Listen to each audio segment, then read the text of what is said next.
चलो भाइयों,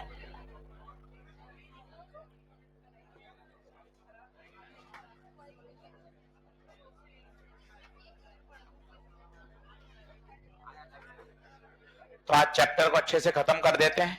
कुछ बातें और पढ़ा देता हूं ताकि अच्छे से तैयार हो जाए।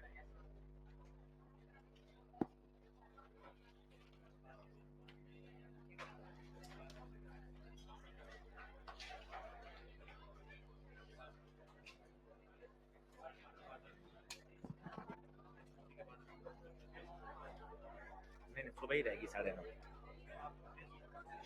मेरी क्लास सुबह 9:30 बजे है। चले बढ़े आगे। तो कल मैंने आपको कन्वर्जन सिखाया था, पहले उस कन्वर्जन पे बात कर लेते हैं, फिर न्यूमेरिकल करेंगे। आओ एक बार रिवाइज कर लो। गैल्वेनोमीटर से अमीटर बनाना हो, नोट लगा के लिखो। गैल्वेनोमीटर से अमीटर बनाना हो या किसी अमीटर को अपग्रेड करना हो, अपग्रेड का मतलब समझे, उसकी क्या बढ़ानी हो, रेंज। तो आप खुद बताइए यार, ज्यादा करंट पास करनी है तो अगर सीधी पास कर दोगे तो जल जाएगा, क्या लगाना पड़ेगा, एक शंट। तो दोनों बातों को समझना, कभी भूल जाओ तो ऐसे याद कर सकते हो, यार मुझे अमीटर बनाना है, अमीटर मतलब ज्यादा करंट मेजर करने वाला डिवाइस, तो मुझे एक पतला रास्ता ऊपर से देना ही पड़ेगा, मतलब we have to use shunt. ऐसे याद कर सकते हैं। शंट का फॉर्मूला बताइए, I G R G upon I minus I G. एक बार लिख लीजिए, याद भी हो जाएगा। और कैसे, थोड़ा सोचिए। मेरे पास गैल्वेनोमीटर है, ठीक है सर, क्या बनाना है, अमीटर। अमीटर ज्यादा करंट को मेजर करता है, अगर ज्यादा करंट सीधी पास कर दूंगा तो जल जाएगा, तो इसके पैरेलल में एक पतली गली निकाल देंगे, उस पतली गली को ही क्या बोलते हैं, शंट। इतनी बातें रहती है ना दिमाग में, तो क्या प्रश्न करने का आनंद आता है, चीजें क्लियर होती हैं, क्या हो क्या रहा है। ये आई क्या होती है, आई ये कहलाती है मेन करंट, जो उसकी रेंज है। आईजी बोलो क्या बोलते हैं, फुल स्केल डिफ्लेक्शन करंट।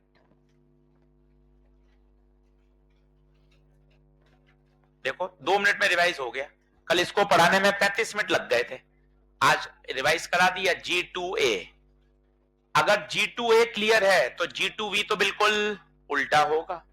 अच्छा, आइडियल अमीटर का रेजिस्टेंस बताओ। कौन बोल रहा है भाई, कौन है, कौन बात कर रहा है, कोई नहीं। आइडियल अमीटर का रेजिस्टेंस कितना होता है, 0।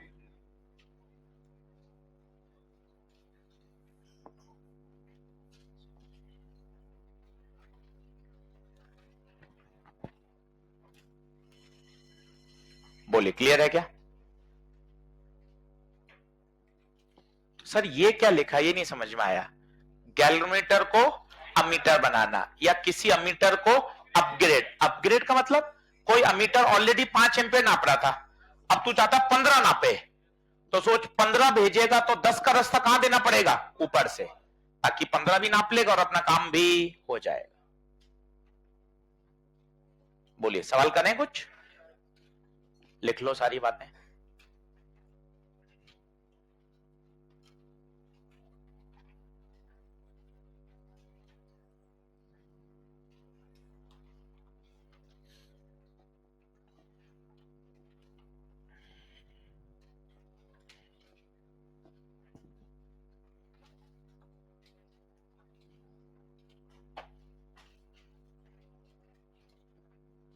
करूं आगे,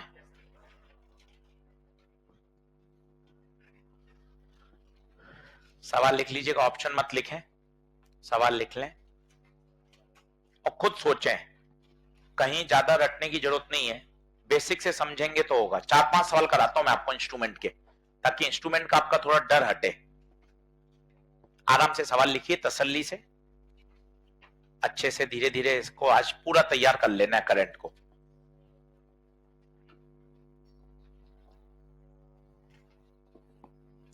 सवाल पढ़ते पढ़ते सोचो। गैल्वेनोमीटर का रेजिस्टेंस मतलब ये Rg है, फुल स्केल डिफ्लेक्शन Ig है,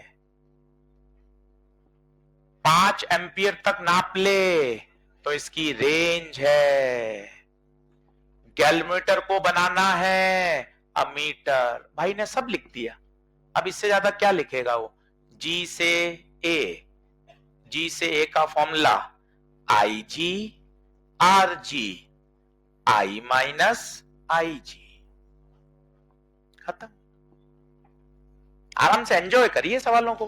बोलिए 1 एम्पियर तो नाप ही रहा था, अब अपन को 5 एम्पियर नापना है तो ऊपर से एक पतली गली का रास्ता देना पड़ेगा। अच्छा पतली गली देना पड़ेगा तो सीरीज हटा, पतली गली मतलब पैरेलल, पतली गली का रास्ता पैरेलल। Ig बताओ, Ig 1, Rg 60, I minus Ig,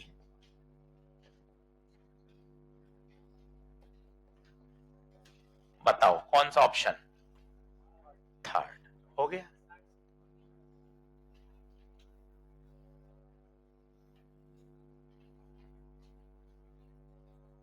तसल्ली से कर लीजिए।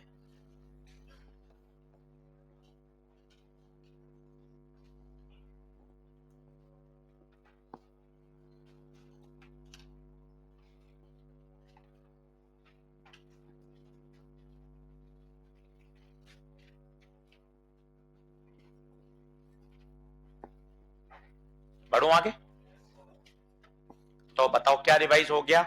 गैल्वेनोमीटर से अमीटर, गैल्वेनोमीटर से अमीटर बनाते हैं तो एक शंट में तार लगाते हैं, चाहो तो चित्र और बना लो, दिक्कत क्या है, थोड़ा और अच्छा महसूस होता है। लो और बढ़िया चित्र बना लो। ये एस है, ये 5 एम्पियर आ रही है, यहां 1 जाएगी, यहां 4 जाएगी, इसका रेजिस्टेंस Rg, और बढ़िया चित्र बना लिया। अपने लिए कर रहे हैं, अब तो खूब मेहनत करनी है।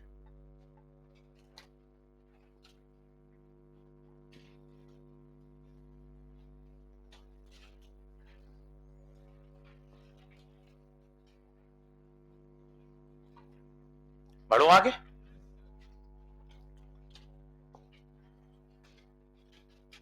अगला लिखो।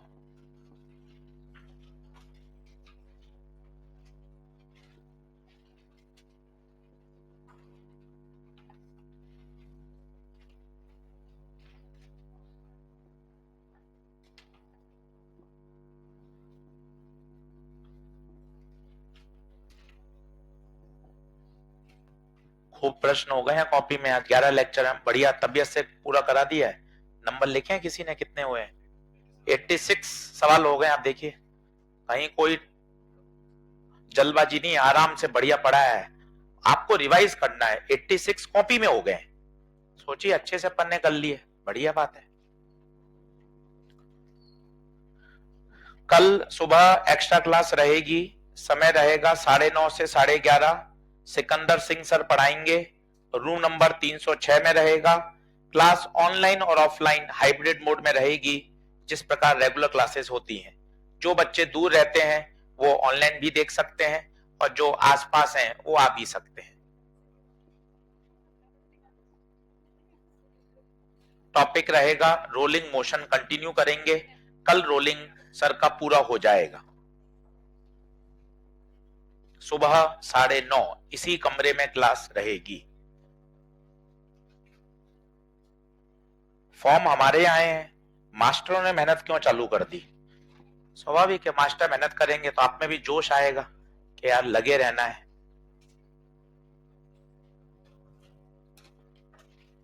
बढ़ो आगे। चलो वही सवाल है, लैंग्वेज समझनी है, सवाल वही है भाई, अलग अलग भाषाओं से आते हैं, बस तुझे समझ में आना चाहिए। एक galvanometer having resistance of 9 ohm, बनाता जा।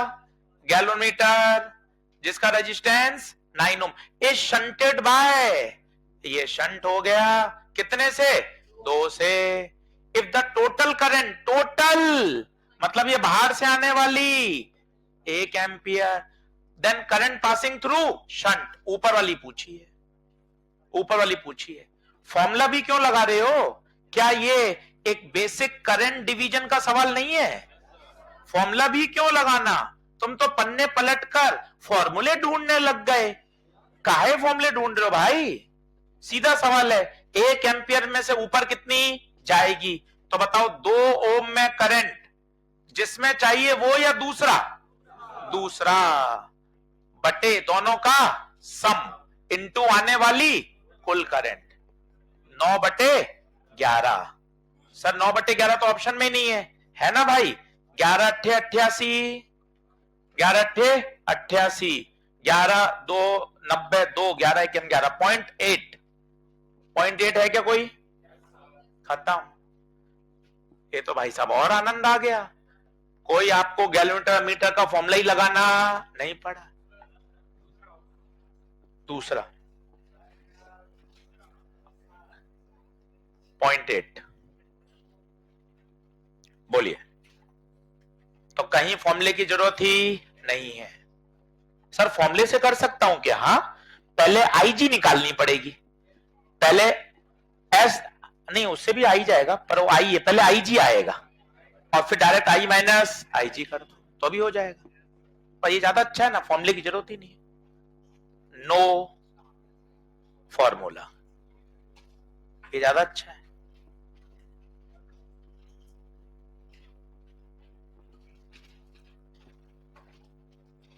तीसरा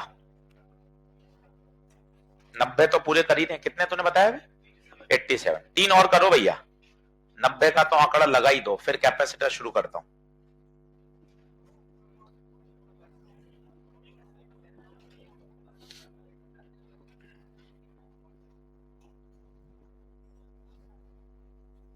कैपेसिटर बहुत छोटा है और आसान चैप्टर है। एक सवाल आता है बहुत छोटा है,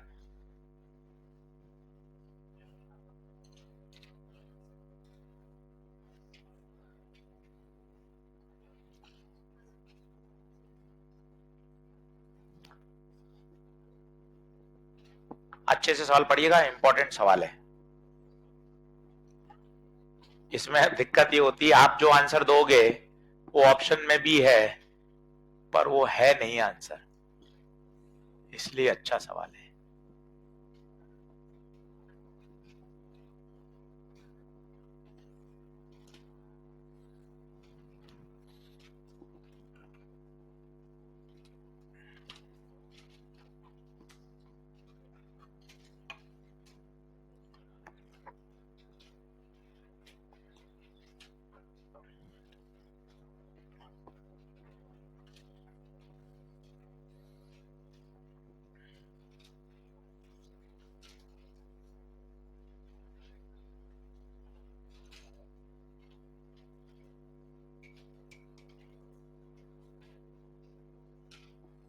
हाँ जी, हवा लगी? सब दे रखा है। पहले अमीटर है, अमीटर मतलब गैलोमीटर होता है और उसके शंट में एक वायर होता है। वो कह रहा है यहां से आई 0.2% पास हुई गैलोमीटर से, 0.2 मतलब 0.2/100। ये कौन हो गया बताए? आईजी हो गया होगा ये कौन हो गया होगा? आईजी। तो बताओ एस निकाल सकते हो? एस का फॉर्मूला बोलो, IG RG upon I minus IG. IG बता 0.2/100, आरजी जी, आई आईजी 0.2/100 इंटू आई। 100 तो काट दो, 100 तो काट दो, आई भी काट दो, तो कितना बचा ऊपर? 0.2 जी, नीचे 100 एलसीएम आएगा, तो 100 माइनस 0.2 99.8, पॉइंट काट दोगे, G/499। अब बच्चा भावुक हो जाता है कि यार इतना मैंने सवाल किया है, अब तो मैं टिक कर ही दूं, पर एस नहीं पूछा, एस नहीं पूछा है। यही सवाल का क्लाइमैक्स है। रेजिस्टेंस ऑफ अमीटर पूछा है, पन्ने पलटो। रेजिस्टेंस ऑफ अमीटर, ये दोनों वायर किसमें है? पैरेलल में। S G upon S plus G, तो एस आया जी बटे 499, जी बटे 499, तो आंसर आएगा जी बटे 5।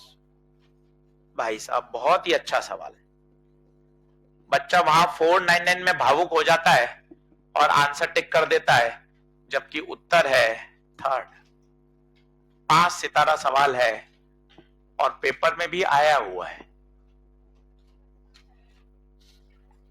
जी बटे 500, ये शंट है, पर शंट नहीं पूछा, शंट नहीं पूछा है। उसने क्या पूछा है? Overall resistance of ammeter, overall resistance of ammeter. सही है। 5 पूरी सॉल्व कर लो, फिर 6 और 7 बंटवाऊंगा मंडे को। 6-7 मैंने कंटेंट पढ़ा दिया है, व्हीट स्टोन है एक में और एक में बल वाले सवाल है, पढ़ा दिया है, पर इसलिए नहीं बंटवा रहे हैं ताकि आप अपना पेंडिंग वर्क कर लो तसल्ली से, नहीं तो क्या बहुत इकट्ठा होता जाता है।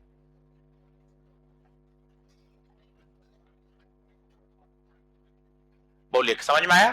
सवाल स्टार लगाओ, पूरा कमेंट डालो, एस नहीं पूछा है, सवाल को बॉक्स में डालो, रिवीजन करने लायक सवाल है, एआईपीएमटी में आया हुआ है।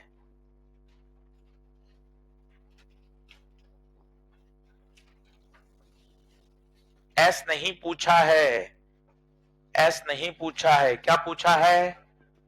R ammeter.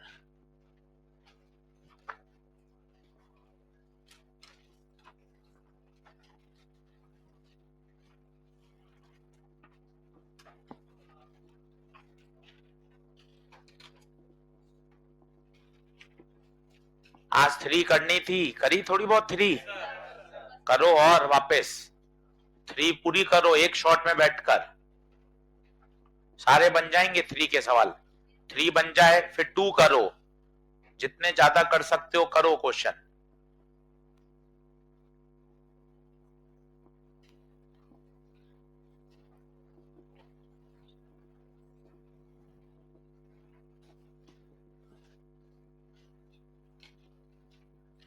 अब क्या पहली बात, इस सवाल अटपटा क्यों है? क्योंकि ना कोई फॉर्मूला ही नहीं है वोल्ट मीटर को अमीटर। तो बस आपको ये सोचना आना चाहिए कि अरे यार, जब भी अमीटर बनाना होता है तो हमें एक पैरेलल में वायर लगाना पड़ता है, और देखो वही पूछा है, शंट ही पूछा है। ये दिमाग में एक बेसिक बात है कि मुझे कभी भी अमीटर बनाना है, चाहे गैल्वेमीटर से बनाना हो, अमीटर को अपग्रेड करना हो, वोल्ट मीटर से बनाना हो, मुझे पैरेलल में ही लगाना पड़ेगा। क्यों? पैरेलल में लगाने से उस डिवाइस का रेजिस्टेंस क्या हो जाता है? कम हो जाता है। तो ये एक बेसिक बात है। फिर आप कैसा भी सवाल हल करो ना यार, कोई टेंशन थोड़ी ना है। देखो क्या कह रहा है, अब मिली वोल्ट मीटर, एक वोल्ट मीटर है, वोल्ट मीटर आते ही आपको पता होना चाहिए resistance very high, resistance very high. इसकी रेंज कितनी है बताइए? 25 मिली वोल्ट, 25 मिली वोल्ट ये नाप सकता है। Is to be converted into ammeter, ammeter में कैसे कन्वर्ट हो जाएगा भाई? एक इसके पैरेलल में शंट लगा दो। ठीक है सर, 25 एम्पियर रेंज नापे, ये 25। सर इसके बाद मैं नहीं कर पाया, ठीक है अभी मैं करके दिखाता हूं तुझे।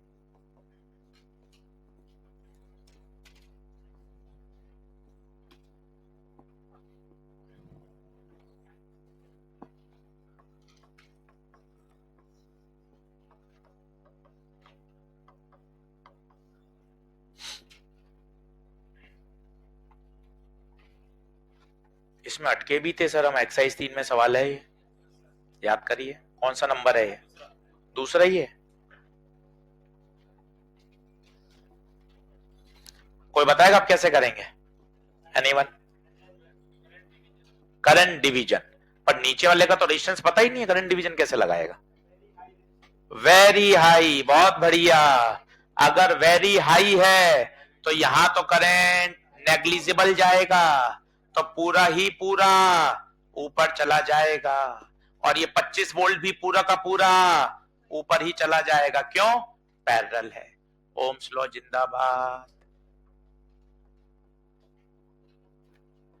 ऐसा नहीं होता कि आपको हर चीज के लिए फॉर्मूला चाहिए। मैं ये कहना चाहता हूं कि यार आप देखो, आपने इतने सवाल कर लिए, इसमें फॉर्मूले की जरूरत नहीं पड़ी, फॉर्मूले की जरूरत ही नहीं पड़ रही, बेसिक सोच आनी चाहिए बस। कौन सा ऑप्शन बताइए? 10 की घात -3, 10 की घात -3 कौन सा होगा? यहां कमेंट डालें, कोई रटे हुए फॉर्मूले की आवश्यकता ही नहीं पड़ी। मुझे तो खुद को ही नहीं पता चल रहा था, एक बच्चा बोल गया वेरी हाई, बस वो मुझे हिंट मिल गया, नहीं तो मैं खुद ही परेशान हो रहा था करंट डिवीजन कैसे लगाऊंगा। एक ने बोला करंट डिवीजन लगाओ, तो मैं करंट डिवीजन लगाने लग गया, पर फिर मैंने देखा रेजिस्टेंस ही गायब है। एक बच्चे ने हिंट दिया, अरे गुप्ता जी क्यों परेशान हो, वेरी हाई, वेरी हाई में मेरा काम हो गया। सारी करंट कहां चली जाएगी? ऊपर। सारी करंट कहां चली जाएगी? ऊपर। Very high.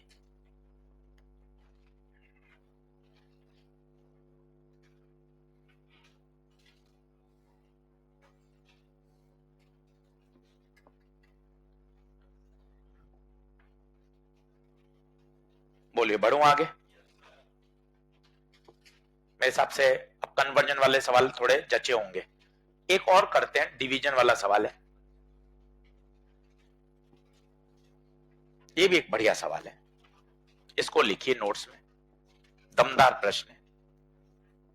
तो क्या इंस्ट्रूमेंट का आपका डर हट जाएगा कि हाँ सर 5 सवाल कर लिए?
फुल डिफ्लेक्शन क्या है, पर कॉमन सेंस सब करा सकता है। ऐसा नहीं होता कि हर चीज के लिए कोई एक फॉर्मूला होता है, कॉमन सेंस डेवलप करते हैं क्या हो रहा है। अब galvanometer of resistance 50 ohm is connect to a battery 3 volt along with a resistance इतना। जो कह रहा है मैं वो करूंगा। ये गैल्वेनोमीटर का रेजिस्टेंस 50 ओम, इसको कनेक्ट किया 2950 से, और 3 वोल्ट की क्या लगा दी? बैटरी। मन खुद ही कह रहा है क्या निकाल लो? करंट। कितनी करंट आएगी बताओ? आई बराबर वी बटे आर। वी कितना? 3, 50 प्लस 2950, तो 3 बटे 3000, बोले तो 1 बटे 1000। ठीक है। A full scale deflection of 30 division is obtained. मतलब जैसे ही आपने बैटरी लगाई और 1 बटा 1000 एम्पियर करंट पास हुई, कितने डिवीजन आ गए? 30 डिवीजन। मतलब 30 डिवीजन में आने वाली करंट 1 बटे 1000। तो बताओ एक डिवीजन में आने वाली करंट 1 बटे 1000 इंटू 30। अब आप क्या चाहते हो? कि मैं चाहता हूं कि अब केवल 20 डिवीजन ही आए, तो बताओ 20 डिवीजन में आने वाली करंट 1 बटे 1000 इंटू 30 इंटू 20, तो करंट आ गई 2 बटे 3000। अब इतनी करंट चाहिए, तो बताओ इतनी करंट के लिए कुछ ना कुछ आपको क्या लगाना पड़ेगा? रेजिस्टेंस, एक एक्स्ट्रा रेजिस्टेंस लगाना पड़ेगा। क्यों सर, आपको कैसे पता चला एक्स्ट्रा लगाना ही पड़ेगा? एक तो क्वेश्चन से पता चल रहा है और एक खुद सोच में आ रहा है कि करंट अगर कम करनी है तो रेजिस्टेंस तो लगाना ही पड़ेगा। सोच के देखिए, आप इस बात को गौर करिए कि कोई फॉर्मूला नहीं है। आप, हमारी एक साइकोलॉजी होती है, हर सवाल के लिए एक फॉर्मूला होना चाहिए, बस वो फॉर्मूले की बौछार मारी और उत्तर आ जाए। ऐसा नहीं है, कहां कोई फॉर्मूला लगाया? V बराबर आई आर लगाया, V बराबर आई आर लगाया। तो कभी कभार ऐसे ऐसे इक्का दुक्का सवाल आए हुए हैं, तो अपन को उनको हैंडल करना आना चाहिए। आप पढ़ो ना, ऐसा करने पर फुल स्केल डिफ्लेक्शन आ गया, मतलब ये कौन है? आईजी है। और ये आईजी कितने डिवीजन में आती है? 30 डिवीजन। डिवीजन समझते हैं, वो गैल्वेनोमीटर पे टिक टिक टिक टिक टिक लगे हुए हैं, तो 30 डिवीजन में आ रही है। तो एक डिवीजन में कितनी आएगी? 20 डिवीजन में कितनी आएगी? अब वो कह रहा है in order to reduce deflection to 20 division. अब रेजिस्टेंस बताओ लगा सकते हो क्या? या तो ओम्स लॉ लगा दो, किरचॉफ लॉ लगा दो, तेरी मर्जी पड़े जो लगा। I by V by R. I बताओ 2/3000, V 3, total resistance 3000 plus R कितना आ रहा है? देखो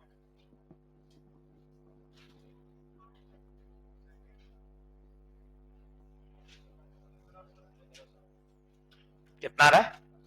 1500। 1500 आ रहा है। 1500 लगाना पड़ेगा एक्स्ट्रा। तो पहले से कितना था? पहले कितना था? 50 तो था ही नहीं, 3000 पहले था ना ना ना ना ना 50 तो इसका खुद का ही था ना, ये हटाओ, ये तो हटाओ। पहले 2950 था, अब 1500 और जोड़ दिया तो कितना हो गया? 4450 हो गया ना? नहीं समझे? अगर वो पूछता एक्स्ट्रा रेजिस्टेंस तो उत्तर होता 1500। कितना? अब बताओ, रेजिस्टेंस इन सीरीज, गैल्वेनोमीटर के सीरीज में कुल कितना रेजिस्टेंस हो गया? ये तो गैल्वेनोमीटर है, इसके सीरीज में कितना हो गया? 4450। अगर एक्स्ट्रा पूछता तो 1500, एक्स्ट्रा नहीं पूछा, गैल्वेनोमीटर के सीरीज में, ये सीरीज में है रेजिस्टेंस कितना है बताओ? 2950 प्लस आर 4450।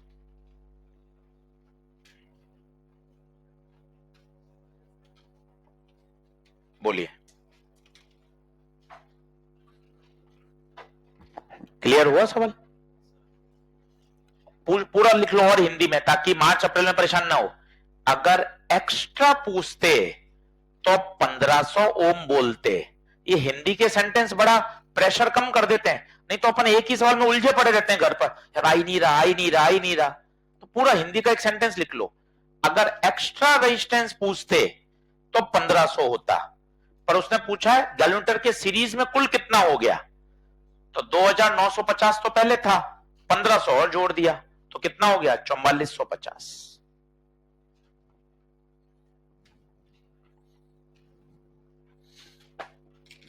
ठीक है, चलो आगे बढ़े। मेरे हिसाब से 5 सवाल हो गए, बढ़िया। कुछ और पढ़ते हैं फिर सवाल करेंगे। लिखना था क्या और? हो गया।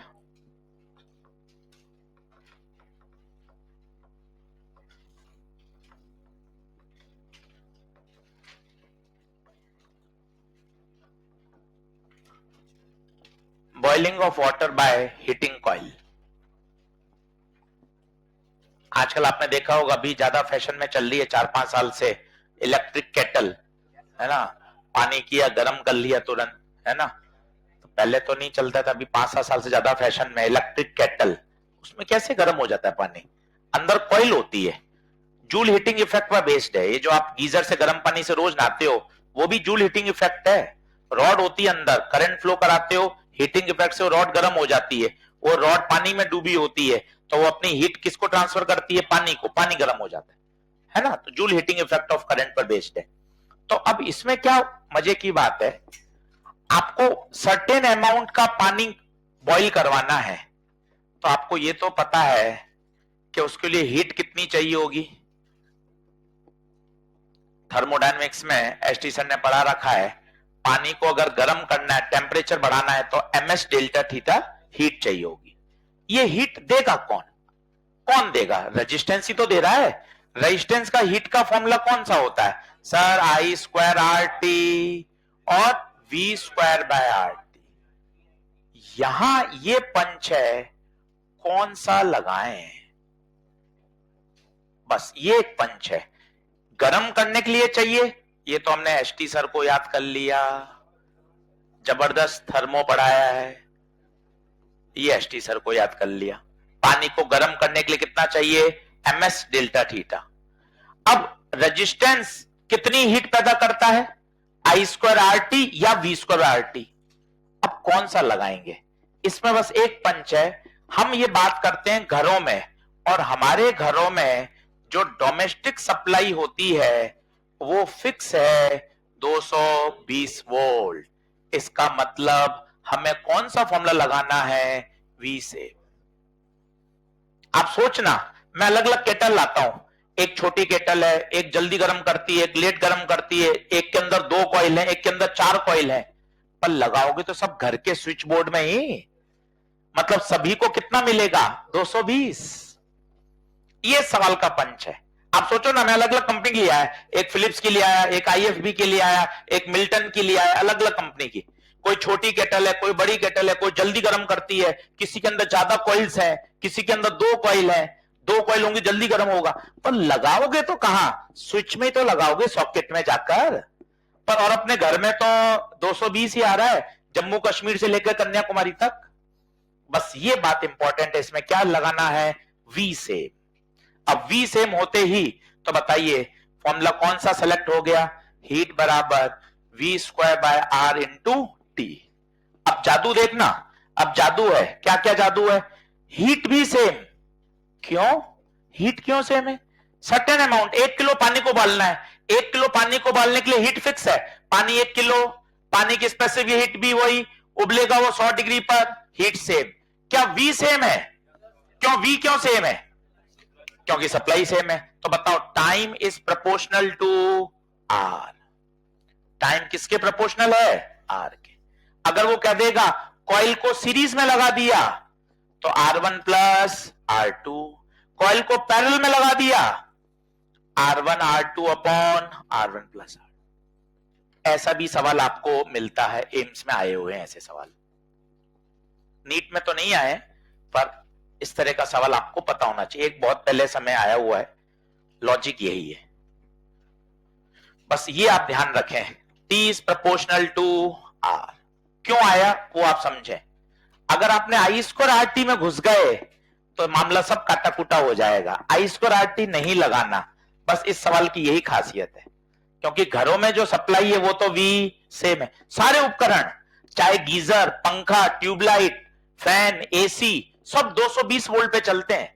बस सबकी जो पावर है वो अलग अलग है।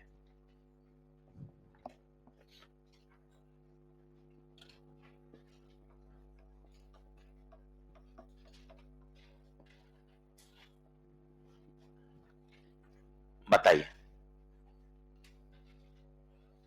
पढ़ूं आगे?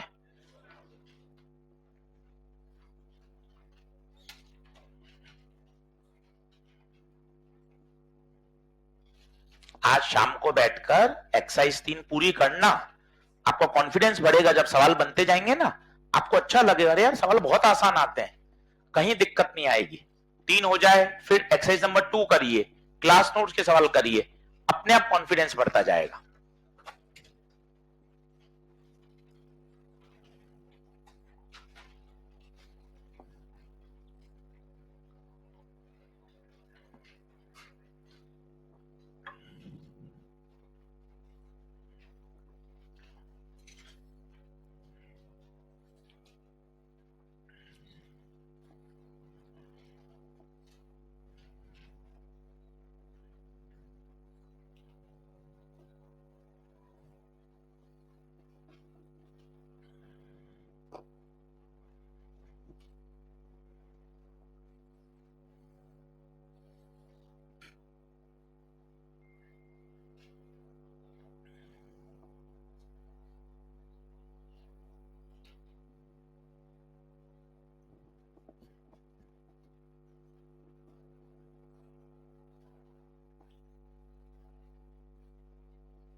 अच्छा सवाल है।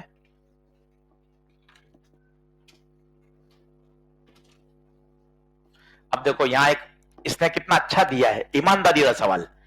सेम सोर्स, इसका मतलब समझे, जहां से वोल्टेज मिल रहा है मतलब वी सेम। ये अच्छी लैंग्वेज का सवाल है, होता है अच्छे जो टीचर आईआईटी का सवाल है, बढ़िया language. Source same, source same का मतलब जहां से आप सप्लाई ले रहे हो, मतलब आपका क्या सेम कर दिया उसने, वी सेम कर दिया, आई सेम कर दिया। आई सेम या V same, V same source, जहां से आपको वोल्टेज मिल रहा है। अब बताइए कि लगा सकते हैं, कितना बढ़िया सवाल है। ये रेटिंग कहलाती है। रेटिंग से क्या निकालते हैं हमेशा, रेजिस्टेंस। ये सेंटेंस फिर लिख लो, रेटिंग से पहले हमेशा रेजिस्टेंस निकाला जाता है। बताओ कैसे निकालते हैं। आर बराबर V square by P, V 220, P 100, 484। अब मजे आएंगे, आज बोल दो चलो इसको, अब मजे आएंगे। आधा करा, आधा करने पर कितना हो गए, R by two, R by two. यही नहीं रुका वो, आर बाय टू को पैरेलल में लगा दिया, वोल्टेज वही 220 वोल्ट। अब बताइए आर बाय टू कितना हो जाएगा, आर बाय 4। बताइए हीट पर सेकेंड, हीट पर सेकेंड पूछा तो टाइम नीचे चला जाएगा, V square by R, V 220 रहेगा, आर नहीं, आर बाय 4 करो तो कितना आ रहा है, आर की वैल्यू डाल दो। अच्छा सवाल है।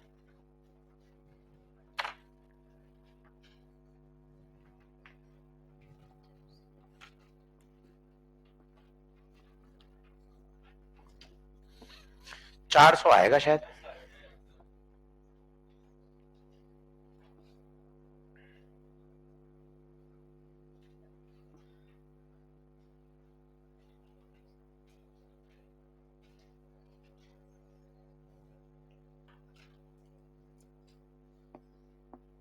तो सुनो, पहले एक बार रुक जाओ, जल्दबाजी मत मचाओ। काटा आर बाय टू, काट कर पैरेलल में लगा दिया। ऐसा स्प्रिंग में भी सॉल्व कराते हैं सिकंदर सर, याद करो। काटने पर उसका के एन के हो जाता है, दो टुकड़े में काटते तो के बाय टू नहीं होता, 2k, क्योंकि वहां के लंबाई के इनवर्स होता है, यहां रेजिस्टेंस लंबाई के डायरेक्ट होता है। ये बात ध्यान रखिए।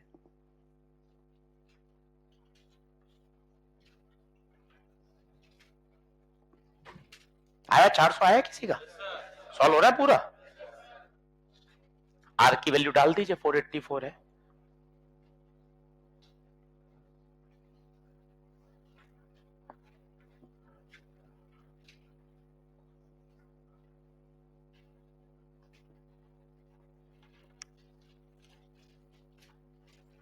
बढ़े आगे।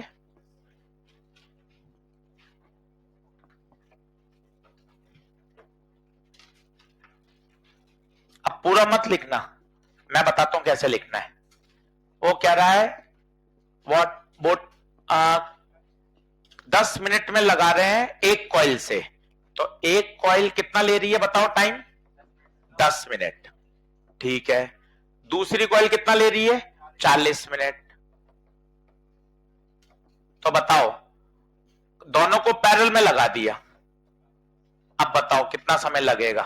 टी किसके प्रोपोर्शनल आया था, आर के, जो हाल आर के होंगे वही हाल टी के। पैरेलल में फॉर्मूला क्या होता है, R1 R2 upon R1 plus R2, खत्म हो गया सवाल।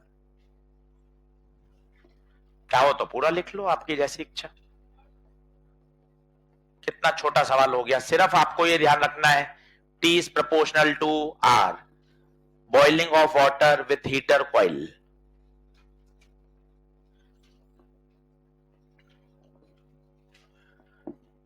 है 8 है क्या ऑप्शन में, अगर सीरीज होता तो क्या लगाते, T1 प्लस T2। क्या सर ये कैसा फॉर्मूला आ गया, T1 T2 T1 plus T2। T किसके प्रोपोर्शनल है, R के, पैरेलल में R का हल बोलो, R1 R2 अपन R1 प्लस R2, टी का भी वही हाल। अच्छा सवाल और ट्रिक से जल्दी सॉल्व हो जाता है। ऐसा मुझे वो याद आ गया, एक काइनेमेटिक्स में सवाल है एस्केलेटर वाला, करा है किसी ने? कि अकेला चलता हूं T1, लिफ्ट चलती है तो T2, दोनों चलते हैं तो T1 T2 upon T1 plus T2 आता है। याद है सवाल किसी को? 8 मिनट उत्तर।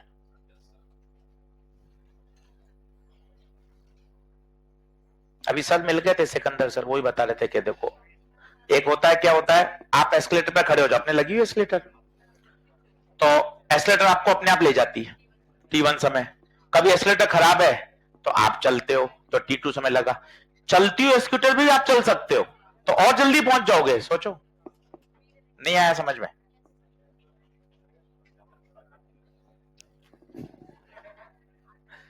एक बार करके दिखाऊंगा आप। चलो अब सुनना, इसको बनाओ मत, मॉड्यूल का सवाल है, बस एक बार देख लो, और नहीं तो मॉड्यूल लाए हो तो मॉड्यूल खोल लो। सवाल नंबर बता दो मुझे।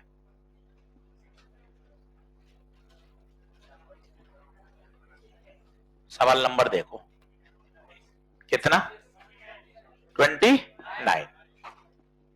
मॉड्यूल लाए हो तो मॉड्यूल खोल लो, नहीं तो सिर्फ ऐसा डाल दो एक्सरसाइज 3 क्वेश्चन नंबर 29। अब ये दिखने में इतना डरावना है, हमारे काफी अच्छे बच्चे सवाल को गलत करे आए थे, और जो बेसिक सोच रहे थे, क्योंकि क्या ज्यादा दिमाग लगा देते कई बार, तो ज्यादा दिमाग भी हानिकारक होता है।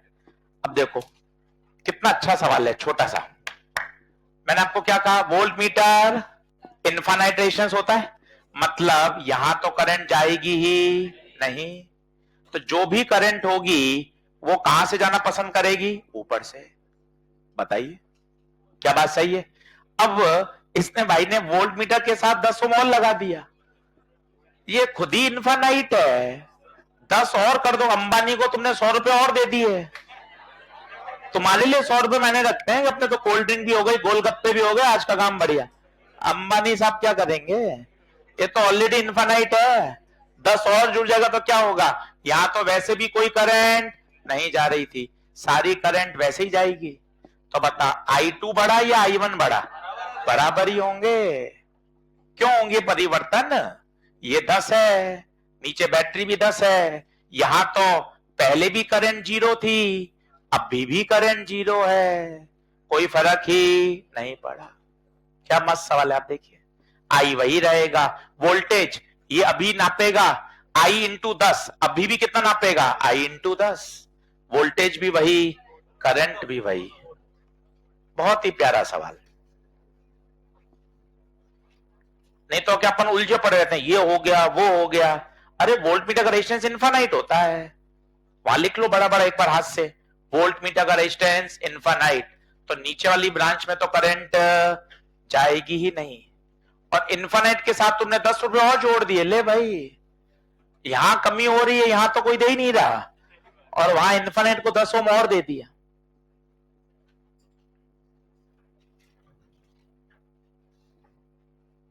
बोलो अच्छा सवाल है, ट्रिकी सवाल है। बढ़ू आगे?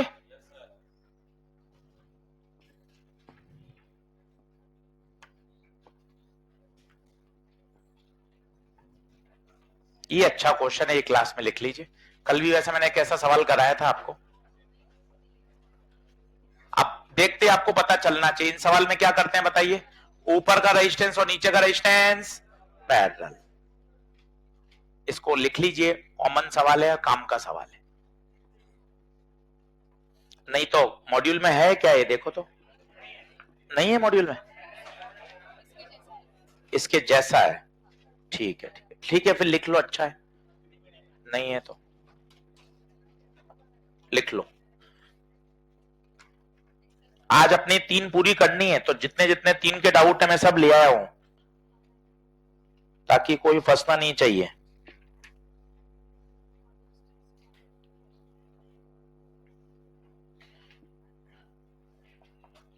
एक 17 नंबर बढ़िया है, इसमें इंटीग्रेशन करना है।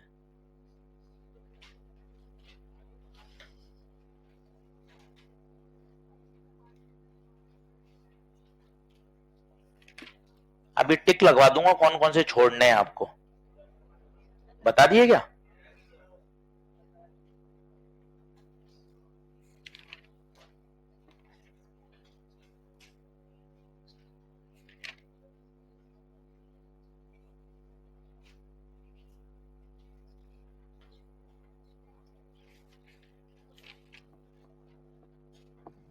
सवाल समझ में आया? बड़ा तगड़ा सवाल है।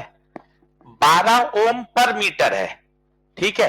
तो सोचो ऊपर की लंबाई कितनी होती है? Pi r, pi r, radius r है, नीचे की लंबाई भी पाई आर। इसका रेजिस्टेंस कितना होगा सोचो, 12 ओम पर मीटर है, लंबाई पाई आर है, तो resistance, resistance 12 into pi are.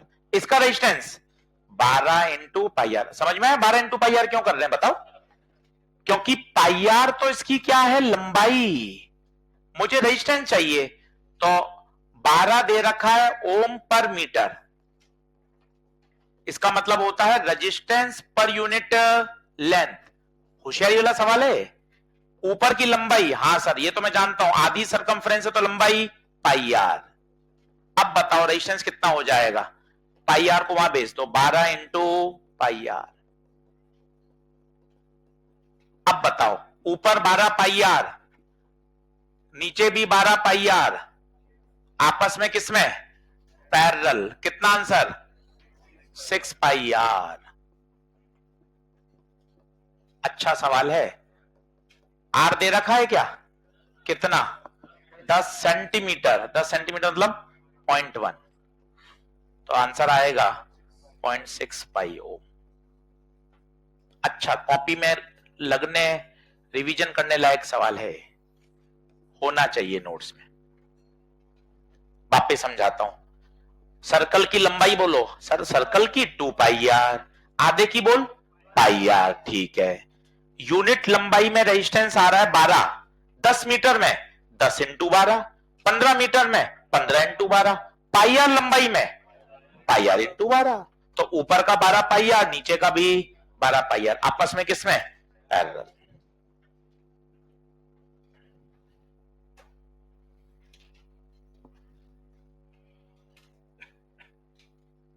सही है?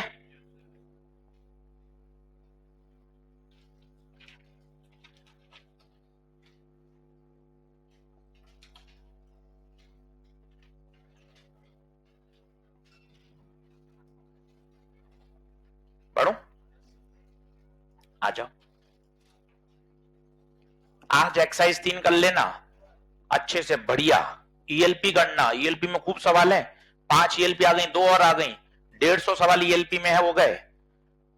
एक्सरसाइज 3 करिए, कॉपी करिए, हर प्रोफाइल का सवाल आ जाता है। अब इसको करने से पहले एक कॉन्सेप्ट सिखाता हूं, लिखिए, नॉलेज बूस्टर। नॉलेज बूस्टर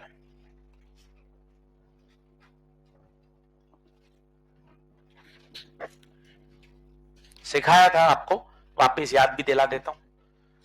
देखें, एक बैटरी है, पेन पेंसिल छोड़ दो, पहले मस्ती से समझ लो, एकदम खुश मन से, दिमाग को रिलैक्स रखो। फिर आपको बता देते हैं, बहुत ज्यादा नहीं सोचना है, आराम से जितने दिन है उसमें अपनी मेहनत बढ़ानी है। पहले क्या हुआ, क्या किया था, पढ़ाई नहीं करी, बीमार हो गए, घर में कोई परिस्थिति ऐसी हो गई, वो सब ठीक है। सबके साथ अलग अलग कहानी है, सबके साथ होती है, इसलिए अपने उसमें नहीं जाना है। अब जो समय बचा हुआ है उसको ईमानदारी से चलना है, बस यही कर सकते हैं।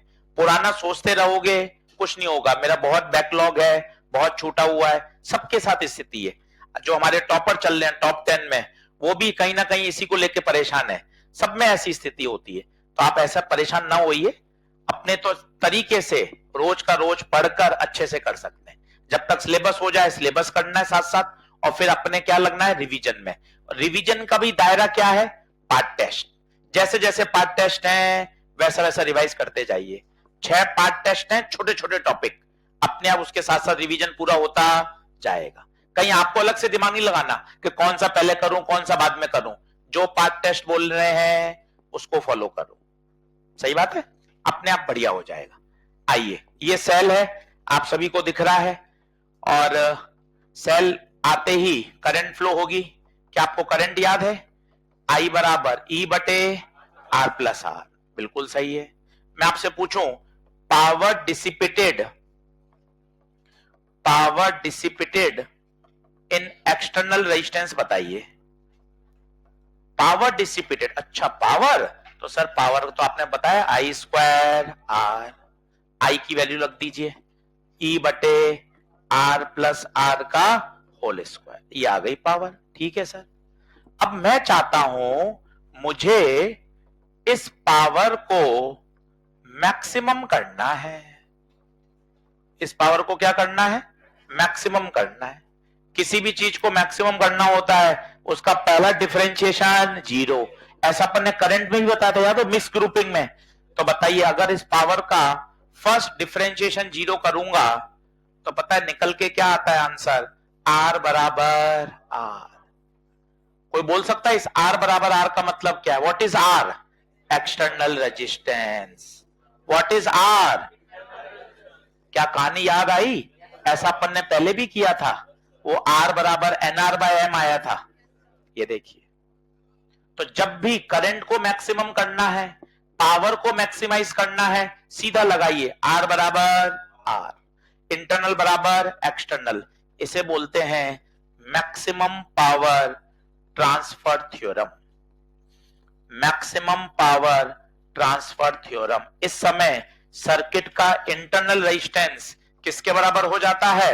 एक्सटर्नल के बराबर। कोई आपसे पूछे मैक्सिमम करंट बताओ, तो मैक्सिमम करंट के लिए आर की जगह आर रख दो तो कितना आ जाएगा? 2R। ऐसा पहले भी आया था, आपको याद हो, एक मिक्स ग्रुपिंग पढ़ाई थी मैंने आपको, उसमें भी इंटरनल एक्सटर्नल बराबर आए थे, वहां भी लिखवाया था एक बार।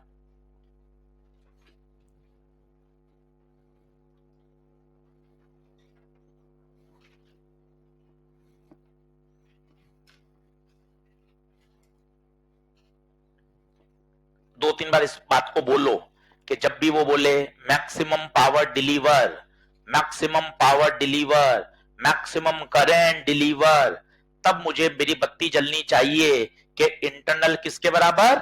एक्सटर्नल के बराबर हो जाता है। इंटरनल बराबर एक्सटर्नल। हाँ हाँ, अगर कुछ भी मेंशन नहीं है तो। बहुत बढ़िया, बेहतरीन, बहुत शानदार। आइडियल वोल्ट मीटर का रेजिस्टेंस इनफाइनाइट, आइडियल अमीटर का रेजिस्टेंस जीरो। आइडियल अमीटर का रेजिस्टेंस जीरो।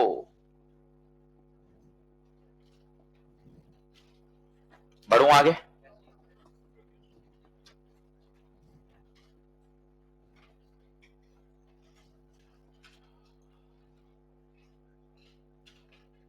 कोई आपसे पूछे मैक्सिमम करंट बताओ, बताओ क्या हो जाएगी? I max E by R plus R, R की जगह आर रख दो, ई बाय 2R।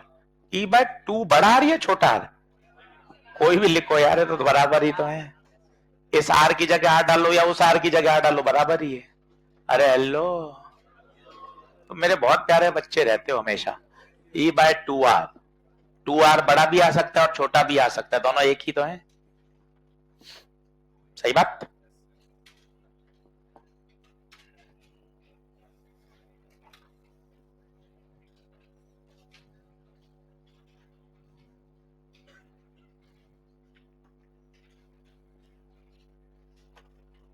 अब दो तीन इस पर प्रश्न करके देख लो तो ये भी एकदम बढ़िया आइडिया लग जाएगा।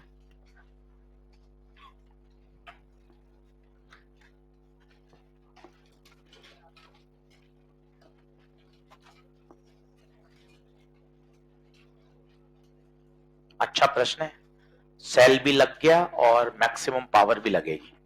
कॉपी में नोट डाउन कर लें, तगड़ा अच्छा सवाल है।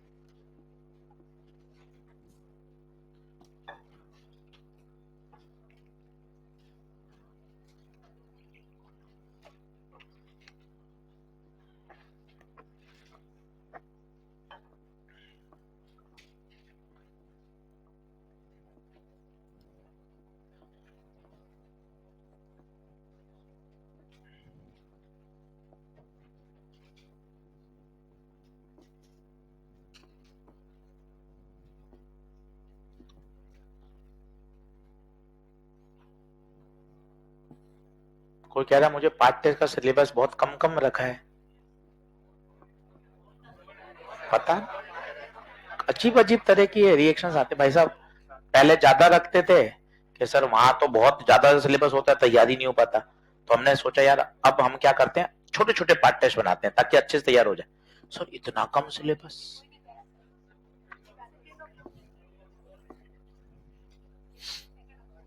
मैं कहा भैया तू सीधे फिर मेजर ही देना ना। सर वो तो बहुत ज्यादा हो जाएगा सर।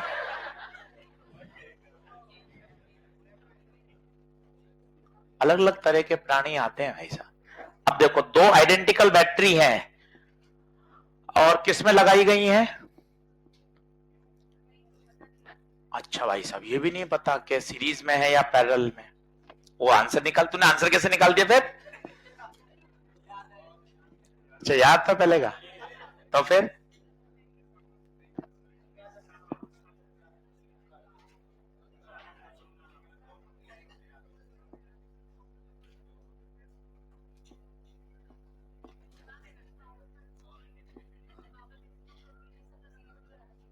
पावर मैक्सिमम कर दी तो सीरीज में लगाना चाहिए।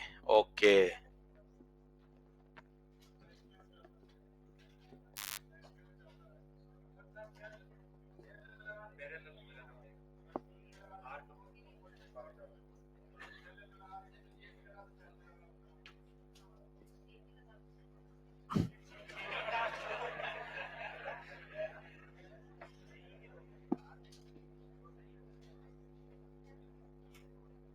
प्रश्न समझ में आया? अगर वो क्लिक कर जाएगा तो बात ही खत्म है कि सर मैं ऐसे लगाऊं या फिर ऐसे लगाऊं, इसके बाद तो सवाल ही खत्म है ना। फिर तो क्या करना है, इंटरनल बराबर एक्सटर्नल करना है। तो ये 2 वोल्ट, ये 2 वोल्ट, ये 1 ओम, ये 1 ओम, ये 2 वोल्ट 1 ओम, 2 वोल्ट 1 ओम।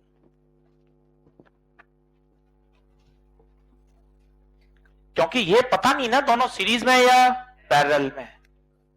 सर ये कर देंगे तो ये हो जाएगा, सर वो कर देंगे तो वो हो जाएगा, सर ये तो सर ये। फिजिक्स ऐसे नहीं चलती, दोनों से करके देखते हैं, फिर जो निष्कर्ष आएगा उसको याद करेंगे। अभी काय को कर लें कि सर ऐसा कर दो तो ऐसा हो जाएगा, दोनों को करके देखते हैं। इसका इक्विवेलेंट बनाओ, क्या बनेगा बोलो? 2 वोल्ट और आधा ओम, सही है। इसका इक्विवेलेंट बनाओ 4 वोल्ट 2, बोलो सही है। अब एक्सटर्नल रेजिस्टेंस कितना लगेगा इसमें? एक्सटर्नल बताओ कितने का लगेगा? आधा का ही तो लगेगा। अरे इंटरनल बराबर एक्सटर्नल, इसमें कितने का लगेगा? कितने का लगेगा? 2 का। बताओ क्यों, ये कैसे लगाए? इंटरनल बराबर एक्सटर्नल। पहले इतना करो फिर सोचते हैं। अभी आंसर नहीं आया है, अब दोनों में क्या निकालेंगे? पावर।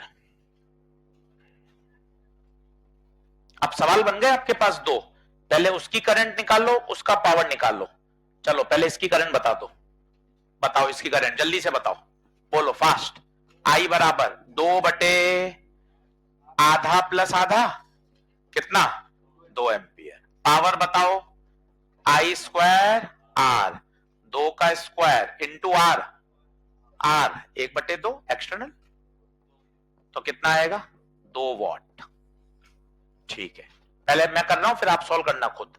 इसकी करंट बताओ, ई बटे R plus R, E 4, 2 plus 2 current 1, current 1 ampere. Power बताओ,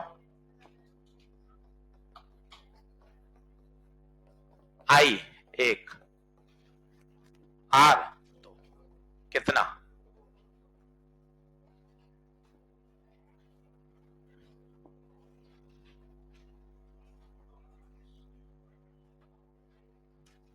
सर कौन सा लगाऊं सर, फिर कौन सा लगाऊं? सोचने की जरूरत ही नहीं है, क्योंकि एग्जामिनर ने आपको इस तरह से डेटा सेट किया है, तेरी मर्जी पड़े जिसमें लगा, सेम ही तो आ रहा है 2-2 वाट। उसने डेटा ही ऐसा सेट किया है कि आइडेंटिकल सेल का आपने करके देखा ना। आपने कोई तुक्केबाजी क्यों साइन करी कि कोई कह रहा है सर सीरीज में लगाऊंगा, भैया कह रहे हैं सीरीज में लगाने से सर ईएमएफ बढ़ जाता है, तो दूसरा बच्चा बोला अरे सर सीरीज में लगाने से इंटरनल रेजिस्टेंस भी तो बढ़ जाता है, तो कॉन्ट्राडिक्टरी हो गई, ये सही वो सही। कुछ नहीं भाई, उसने डेटा ही ऐसा सेट किया है कि आपने कोई भी चुना आपके सामने आंसर है। एक्चुअल में तो वैल्यूज पे डिपेंड करेगा ना कि कौन डोमिनेट कर रहा है। किसी के इंटरनल रेजिस्टेंस बहुत ज्यादा है तो वहां पैरेलल में सोचेंगे, किसी की ईएमएफ कम है तो सीरीज में सोचेंगे, और क्या करेगा ही।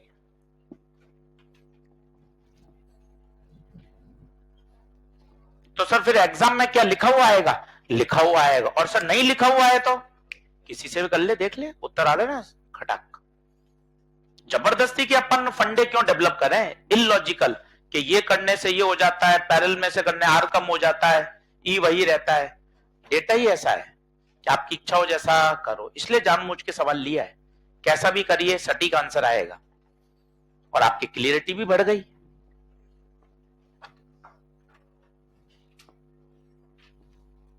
हाँ भैया,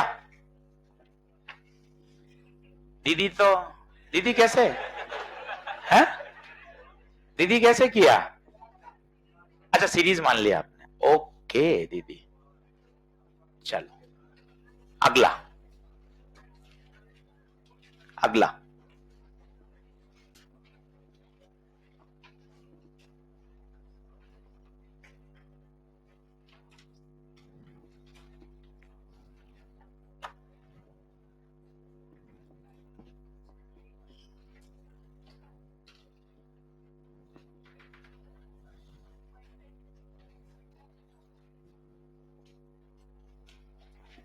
सीधे सीधे प्रश्न आते हैं, अभी जेई मेन में है इसलिए लेकर आया हूं। 92 का सवाल रिपीट हुआ है। अब आप देखो सिर्फ क्या शब्द है, आप ऐसे ही छोड़ के जाओ चैप्टर को, कहां जरूरत है? केवल power delivered maximum. Power delivered maximum कब होती है?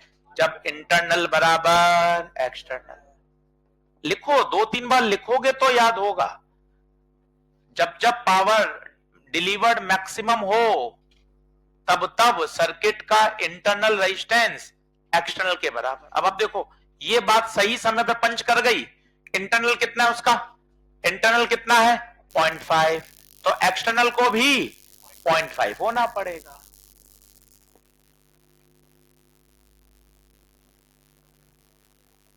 एक्सटर्नल को भी 0.5 होना पड़ेगा। हो गया खत्म। अभी अपन ने पूरा डिराइव करके देखा है। तो ये शब्द चमकने चाहिए कि टक्कर हुई कंजर्वेशन ऑफ मोमेंटम लगेगा, जंप करा बम फटना, कॉलिजन न्यूक्लियस का ब्रेक होना, इन सब में कंजर्वेशन ऑफ मोमेंटम लगता है। गन बुलेट सिस्टम, ट्रॉली से कूदना, सब में कंजर्वेशन ऑफ मोमेंटम लगता है। ये शब्द काम के हैं। मैक्सिमम पावर इंटरनल बराबर एक्सटर्नल, सीधा। Rate of flow of liquid पूछे, area into velocity, area into velocity होता है। शब्द है जो सही क्लिक कर जाएंगे तो काम हो जाता है। ये एक अच्छा कठिन सवाल है, एक्सरसाइज 3 का ही है। सवाल नंबर बता दो, 17।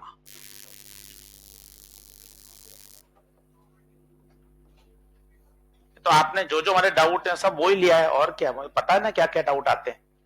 तो आप क्या रिलैक्स हो क्या पूरा कर सकते हो कि सर पूरा अच्छे से काम हो गया, तैयार हो गया चैप्टर। अब मेहनत करनी है सोमवार से कैपेसिटर, फिर कमर कसिए। 2 नए चैप्टर खोल रहे हैं छोटे छोटे, करंट और कैपेसिटर और ग्रेविटेशन। सोमवार को बिल्कुल फ्रेश आइए, वहां सिकंदर से शुरू करेंगे ग्रेविटेशन, एक सवाल मिलेगा, यहां शुरू होगा कैपेसिटर, फिर वापस। हर दिन नया दिन है भाई, कोई बैकलॉग नहीं है। सोमवार से दोनों नए चैप्टर शुरू हो रहे हैं। 5 दिन पढ़ना है, 4 दिन 5 दिन में कैपेसिटर तैयार हो जाता है, 4-5 दिन में ग्रेविटेशन हो जाता है। तो 5 दिन पढ़े, आपके 2 से 3 प्रश्न हिट हो जाएंगे। तो हर दिन नया दिन है। अपन ऐसा सोचते रह रहे पुराना पुराना, सोमवार से नया खाता खोल रहे हैं ना, इसलिए सर ने संडे को ले ली क्लास के, यार बच्चे आ जाए, सोमवार से नया चैप्टर, सोमवार से नया चैप्टर शुरू करेंगे। आपस में बात कर ली, मैं भी नया शुरू कर रहा हूं। सर ने कहा मैं भी नया शुरू कर लेता हूं। बढ़िया बात है, दोनों नया शुरू कर ले। मैं कहा मैं शाम वाले बैच को बुला लेता हूं, मेरा शाम वाला बैच थोड़ा पीछे चल रहा है, तो उनका भी मंडे से नया चैप्टर शुरू हो जाएगा, कैपेसिटर। चलो, अब इसमें मजे क्या है, आपको अगर मैंने कल बताया था तो आपको याद हो, हीट का फॉर्मूला 10वीं क्लास वाला बच्चा आई स्क्वायर आर टी बोलता है, तुम भी आई स्क्वायर आर टी बोलोगे तो गलत है। आई स्क्वायर आर टी तब लगता है जब आई कांस्टेंट हो, और अगर आई वेरिएबल है तो आई स्क्वायर आर डी टी। बस इसलिए मैं सवाल कॉपी में ले रहा हूं। सर आपको कैसे पता आई वेरिएबल है? भाई क्यू वेरिएबल है, और पहला लेक्चर याद कर, अगर क्यू फंक्शन ऑफ टाइम है तो आई निकालने का तरीका d q by d t. इसलिए सवाल दमदार है, जबरदस्त है। ये आ गई साहब करंट, और करंट वेरिएबल है। सर एक पंगा और है, मैं लिमिट कहां से लगाऊंगा? अरे जब तक करंट फ्लो करेगी तभी तक तो हीट आएगी, मतलब जब करंट जीरो हो जाएगी तो हीट फ्लो होना भी बंद हो जाएगी। तो आपके पास लिमिट भी आ गई टाइम की।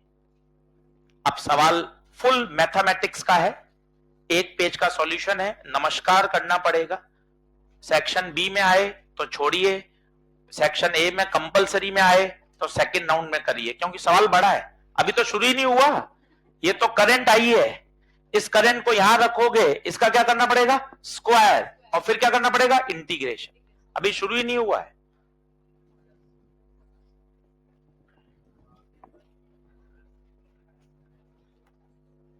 पर ऐसे सवाल से आपकी क्या सोच डेवलप होती है कि हाँ यार, I square R T constant current के लिए बनाया गया है। परम पिता परमेश्वर ने आई स्क्वायर आर टी को कांस्टेंट करंट के लिए बनाया है, और कल को करंट वेरिएबल हो जाए तो इंटीग्रेशन लगाना है।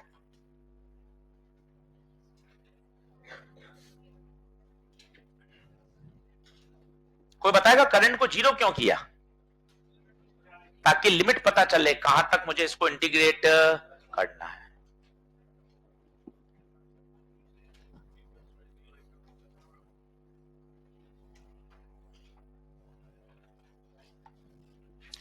अंकित भैया कह रहे हैं 2016 में अच्छे क्वेश्चन आए थे। अच्छे नहीं थे भैया, ये तो 2024 में बैठा है, जिसने 2016 दिया उसको पता है। हाँ, है कोई 16 के हमारे मान कोई? चलो ऐसे सॉरी, ऐसे खुले नहीं पूछना चाहिए। फिर बच्चा मुझे वापस बोलता है सर आप भी तो 20 साल पुराने हो सर। ऐसे कोई नहीं बोलेगा। हाँ, ऐसे अटेम्प्ट गिनना मत शुरू कर दिया करो आप। हाँ चलो, heat integration of I square R D T. बता भैया लिमिट कहां से कहां आई थी? जीरो से a बाय 2b, और i का फंक्शन क्या आया था? a minus 2bt। भैया ये तो बहुत कठिन है।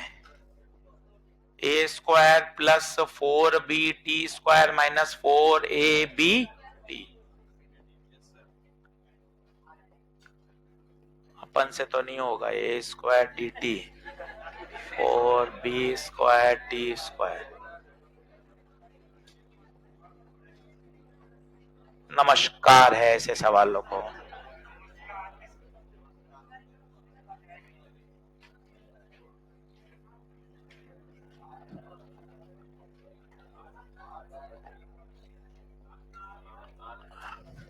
आर बाहर ले लो भले।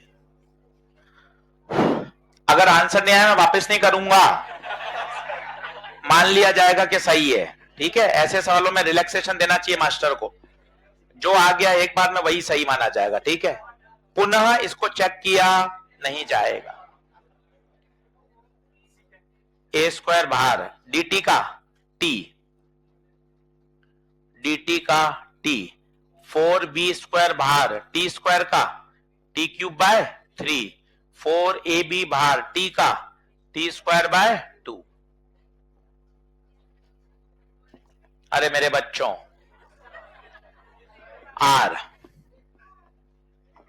कई तो हंस रहे हैं, आज तो गलत आना चाहिए इनका, ए स्क्वायर।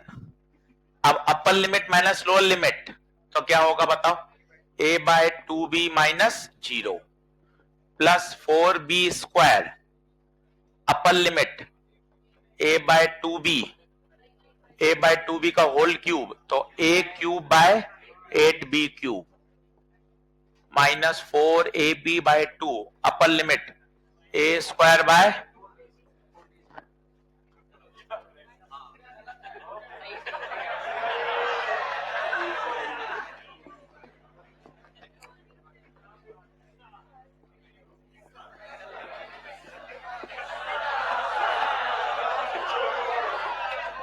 तुम भी ऐसे हो, अभी तो कोई नहीं बोला सर छोड़ दो हम कर लेंगे, तुम देखो कोई नहीं बोल रहा कि सर हम कर लेंगे, sir we can do sir, कोई नहीं बोल रहा बेटे, सब मजे ले रहे कि नहीं सर, ए क्यू बटे 2b और बी स्क्वायर से b, 4 से 2, 3 दूना 6, ए क्यू बटे 6b, 4 से 4 और b से b, ए स्क्वायर बटे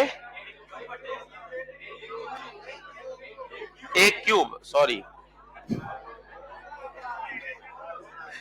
ए cube 2b,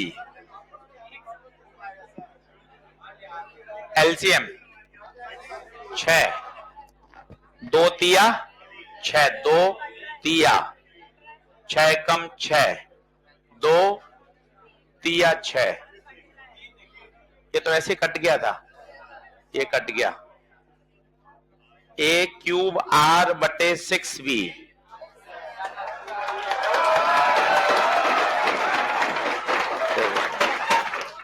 A cube are bye 6b,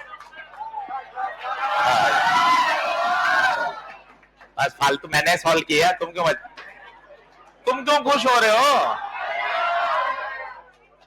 चलो लिख लो ए क्यू आई बाय 6b। पर मुद्दा ये है, लॉजिक क्या था मेरे सवाल का लेने के, ऐसे सवाल को फर्स्ट राउंड में पता आपको सब आता है, हीट का फॉर्मूला पता है आपको, आई स्क्वायर आर टी लगेगा, इंटीग्रेशन लगेगा, करंट वेरिएबल है, सब कुछ पता है, फिर भी इसको फर्स्ट राउंड में आपको छोड़ना चाहिए, ये सब सेकंड राउंड के सवाल है। कल मैं उसमें सरफेस टेंशन नहीं, वो डायनामिक्स में कोई ऐसा सवाल था लंबा चौड़ा, उसमें भी यही था, तो उसमें कंक्लूजन ये निकला कि आपको सब पता है क्या क्या करना है, पर फर्स्ट राउंड में आपको सवाल को क्या करना चाहिए, स्किप करना चाहिए। जबरदस्ती की कैलकुलेशन है भाई, इसमें अपने दूसरे 12-13 सवाल सही हो सकते हैं बायो के, 6 से 7 मिनट लग रहे हैं। अच्छा कोई इसकी शॉर्ट ट्रिक भी नहीं है, कोई आप कोई जुगाड़ थोड़ी निकाल सकते हो इसका, ये तो नंबर है भाई, नंबर तो सॉल्व करने ही, ना कोई इसकी शॉर्ट ट्रिक है ना कोई शॉर्ट जुगाड़ है, तो ये तो करने वाली बात है बस। चलो अब 2 इंटरेस्टिंग सवाल कराता हूं बल्ब वाले, ये बड़े फेमस होते हैं, कौन सा बल्ब ज्यादा चमकेगा कौन सा कम चमकेगा, बड़े अच्छे सवाल होते हैं। 2-3 आप करिए मेरे से, क्वेश्चन लिखिए, ये बड़े इंटरेस्टिंग सवाल होते हैं, आपको अच्छे भी लगेंगे, लगाना सब 10वीं कक्षा है, कुछ भी ऐसा नहीं है कि रॉकेट साइंस है।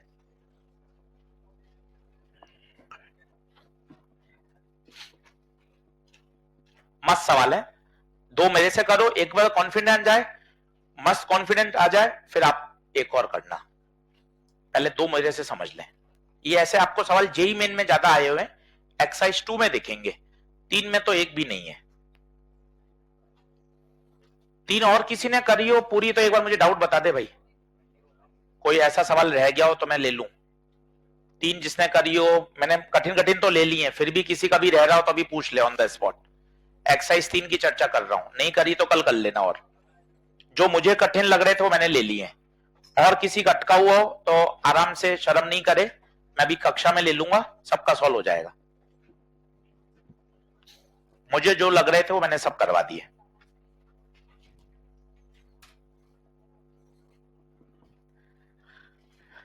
अब सुनना है ना, मस्त 3 प्रश्न है फिर छुट्टी है। 2.5% वाला अभी करा देता हूं, क्योंकि 5% से कम है ना, तो इसमें वो सीधा एरर वाला लग जाएगा। अभी अभी बता दूंगा। 5 ही आंसर है उसका, 5 ही तो है उसका आंसर। पीछे गलत दे रखा है क्या? सही तो है, 5 ही तो है। बता दूंगा मैं। और देख लो, जिसने 3 करी आराम से पूछो, बिंदास, अपने डाउट वाउट नहीं रहना चाहिए।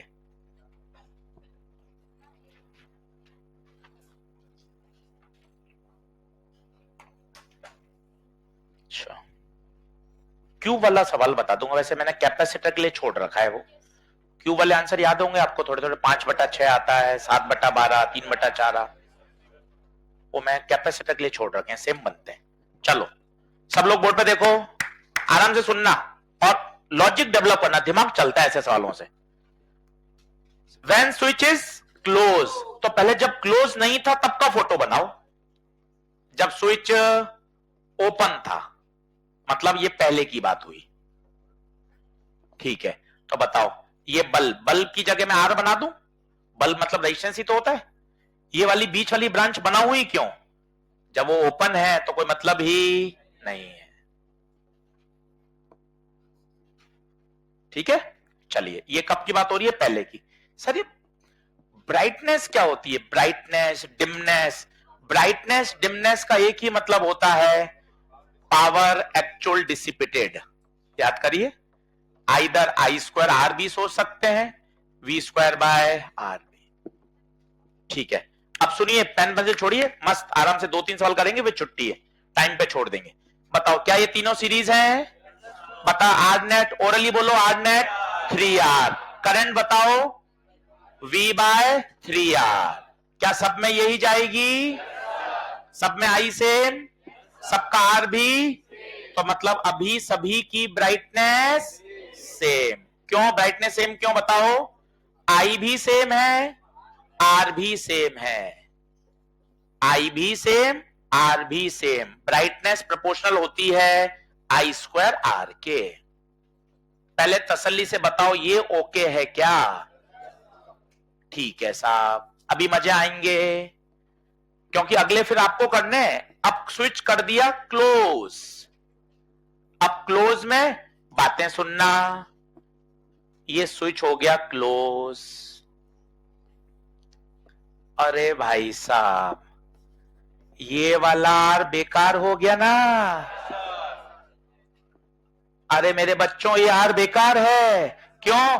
ये सी, तो ये भी सी, ये सी, ये भी सी, तो इस किनारे पे तो दोनों पे पोटेंशियल। बच्चों, ये मेरे बच्चों बेकार हो गया। देखो कैसे, वापिस देखो, ये बंद किया, यहां पी माना, तो ये भी पी है, ये पी है, ये भी पी है, तो इस बल्ब के तो दोनों किनारों पे वोल्टेज सेम आ गया, करंट जाएगी ही नहीं। इतना तो समझ में आ रहा होगा बच्चों। तो ये बेकार हो गया। अब आर और आर 2R। अब जल्दी से बताना, जल्दी से बताना, करंट कितनी? करंट कितनी? V/2R। बताओ, करंट पहले की तुलना में बढ़ गई या कम हो गई? बढ़ गई। पहले V/3R थी, पहले रेजिस्टेंस 3R था, 2R ही रह गया ना। ओवरऑल रेजिस्टेंस कम हो गया, तो करंट बढ़ गई। सोच, करंट बढ़ गई तो ब्राइटनेस भी बढ़ जाएगी, तो बोथ बल्ब बिकम ब्राइटर। मुझे तो बहुत बढ़िया कंसेप्चुअल सवाल लगते हैं, मजा आता है ऐसे सवाल। आए नहीं है नीट में, पर जेई मेन में, हर बुक में, हर मटेरियल में ऐसे सवाल हैं, इसलिए स्किप नहीं कर सकते। और जब आप होशियार हो जाओगे ना, तो इतना भी नहीं करना पड़ता। पहले 3R है, शॉर्ट हो गया तो 2R हो गया, रेजिस्टेंस कम हो गया, रेजिस्टेंस कम हो गया तो करंट बढ़ जाएगी, करंट बढ़ गई, I²R, ब्राइटनेस भी बढ़ जाएगी। पर वो अभी हम सीधा नहीं बता सकते, एक बार तो इस प्रोसेस से होके गुजरना पड़ता है, तब वो सॉलिड समझ में आता है। फिर आप मौखिक कर सकते हो, पहले 3R था, अब 2R हो गया, रेजिस्टेंस कम, करंट बढ़ गई, करंट बढ़ गई, ब्राइटनेस भी बढ़ गई। एक बार तो वो पूरा सब्जेक्टिव तरीके से करना पड़ता है, 2 बार, 3 बार, 5 बार, उसके बाद फिर आप करो ना मौखिक। अभी मौखिक करा देंगे तो सीधा उड़ जाएगा वो। एक दो और करके देखो। अभी तुम हां भर रहे हो, समझ में आ रहा है, सवाल में लगाना तब पता चलेगा। हाँ जी, ये समझ में आया। तीनों सीरीज में 3R, current V bye 3R, बाद में current V bye 2R। Current बढ़ गई तो ब्राइटनेस भी बढ़ जाएगी। Brightness is proportional to I²R। ये ऊपर लिख लो, brightness is actual power dissipated I²R या V²/R।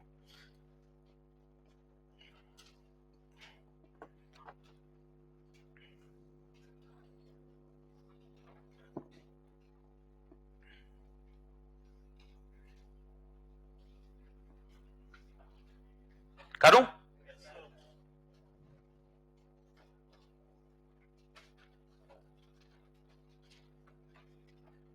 बाय ओपनिंग स्विच, मतलब पहले स्विच क्लोज था, तो पहले स्विच क्लोज वाला फोटो बनाओ और फिर बाद में स्विच ओपन।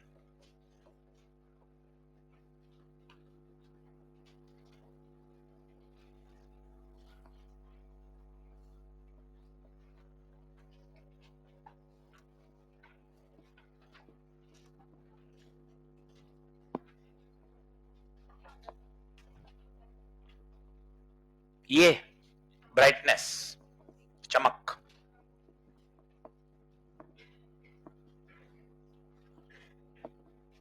ये शब्द जो पढ़ने में नहीं आ रहा, उच्चारण भी नहीं हो पा रहा, इसे बोलते हैं ब्राइटनेस।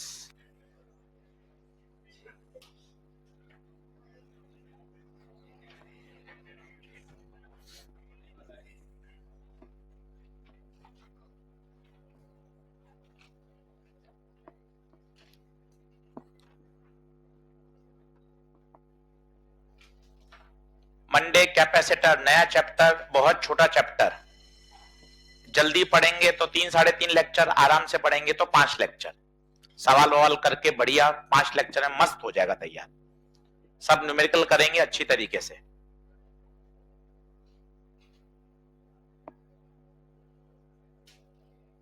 वहां शुरू करेंगे ग्रेविटेशन।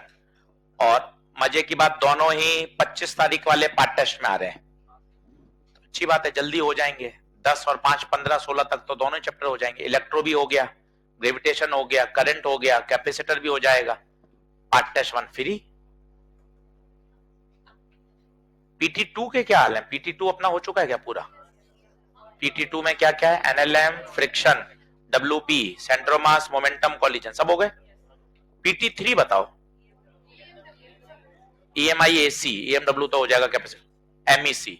तो PT3 भी फुल है, तो कोई दिक्कत नहीं, हो जाएगा मतलब, है ना भाई। 3-4 पार्ट टेस्ट का हो जाए पहले ही तो क्या दिक्कत नहीं है।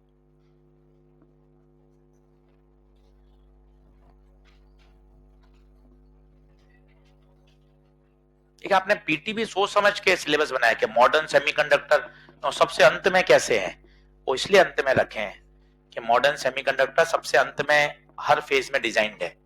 इसलिए मेरे PT1 में हो गए मॉडर्न सेमी तो क्या होता, मेरा रखे ही नहीं ना, जानबूझकर रखे ही नहीं।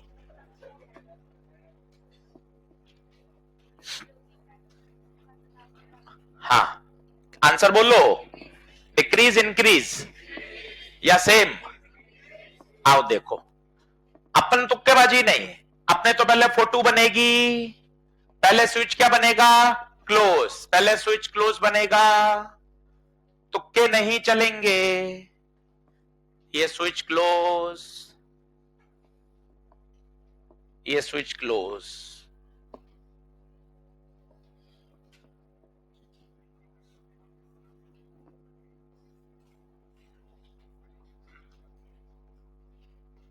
ये बताओ, स्विच क्लोज। अब ये 10वीं कक्षा का सवाल है, थोड़ा मौखिक बोलो, मौखिक बोलो। R R R by 2, R by 2 और R 3R बाय 2। तो करंट बताओ, I by V by R, तो 2V bye 3R। 2V bye 3R यहां से आई, यहां के रुक गई, कितने रास्ते? 2। यहां V/3R, यहां V/3R, पूरा पोस्टमार्टम कर दिया। स्विच क्लोज, आरनेट आई चली, यहां के दो भागों में बट गई, सब कुछ खत्म। बल्ब B1 B2, मैं सारे बल्बों को ही बता दूंगा आपको, B1 क्या सबका ही आ जाएगा, हर बल्ब का निकल के आ जाएगा। अब बनाओ नया डायग्राम। जब स्विच को क्या कर दिया, ओपन कर दिया, स्विच ओपन, स्विच ओपन, सोच के बताओ, जब स्विच ओपन है तो ये वाला बल्ब बेकार हो जाएगा, इसमें तो कुछ करंट ही नहीं जाएगी। कितने मस्त इंटरेस्टिंग सवाल हैं। अब बताना, मौखिक बताओ, क्या ये दोनों सीरीज कितना 2R, करंट बताओ V/2R, करंट V/2R, दोनों में V/2R। ये बल्ब है B1, ये है B2। अब बताना, पहले करंट थी 2V/3R, 2V/3 का बोलो 0.67, अब करंट कितनी है इसमें 0.5। खुद बताओ, करंट बढ़ गई या कम हो गई, करंट कम हो गई, करंट कम तो ब्राइटनेस भी कम। सर मौखिक कर सकते हो, हाँ कर लेते हैं, तुरंत सोच सकते हैं, अभी सोच लेते हैं। पहले B1 की करंट 2V/3R थी, अब B1 में करंट V/2R हो गई, करंट कम तो ब्राइटनेस भी कम।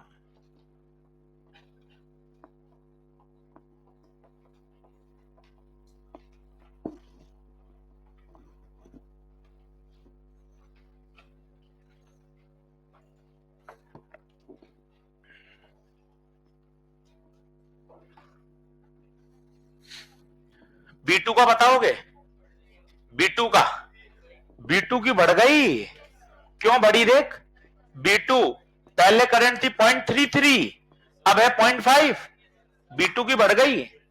और B3 तो खत्म ही हो गया, B3 तो अब जलना ही बंद हो गया।